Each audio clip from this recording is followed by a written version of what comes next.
Alright, today we're just going to talk about 3 items that I'm putting on Trade Me this week at $1 reserve. And we've got some special items here, and mostly uniforms were sort of saved by, these are the uniforms that were saved. And this is quite a special couple of pieces here. So here we've got the Honourable Albert Pitt, which was a Lieutenant Colonel, and this is his bicorn hat and its artillery piece. And that's his hat inside there. And this was this come out of a collection. It was in a collection for 40 years. So this piece was in a collection for 40 years, and it's amazing that it's resurfaced.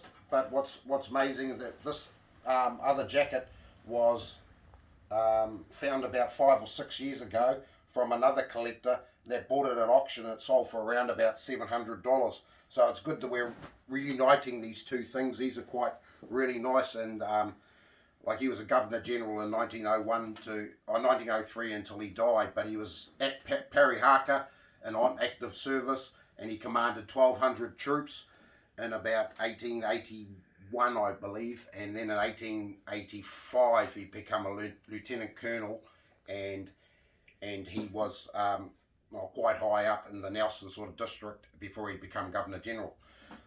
This other item here is Otago Rifle Volunteers tunic.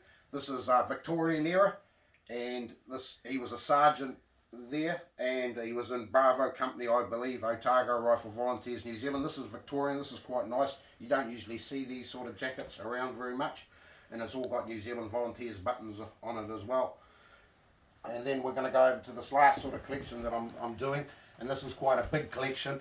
This is of Willoughby Rifle Volunteers, and he was in Rifle Volunteers, but before he was in Rifle Volunteers, he was over in he was a bombardier over in London in England, and he was a corporal there, and these are his 2 corporal sashes with his shoulder boards. These are both shoulder boards, and here he's in this photograph, and that's him here, and that's his marksman's badge here with the 2 pips that are just on his arm there.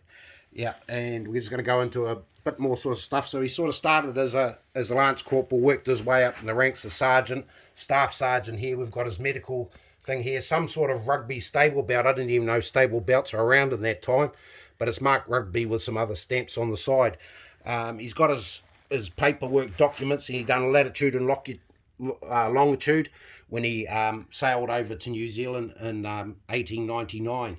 These are his pips and everything when he was, he's worked his way up in the ranks. We've got his staff shoulder boards, which are New Zealand, and you don't really see these very often. We've got his book here. It was one of his souvenirs, and we've got his pay book. He went into World War I, and he was a quartermaster on the ship, and that's got all his documents in here as well as his money belt and another ticket when he went overseas to Sydney. And we've got all his orders here. These are all Victorian, and they're all his sort of bits and pieces, and he's in every order. So some of these are volunteers and some of these are out of volunteers, and they sit in the jacket here. We've also got his bag with all his clothing and all his lists in there.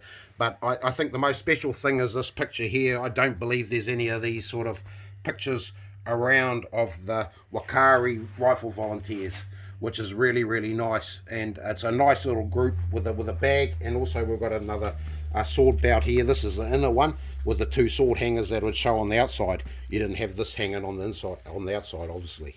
Yeah, but very, very nice little collection to this guy. God, I hope it works, Shane.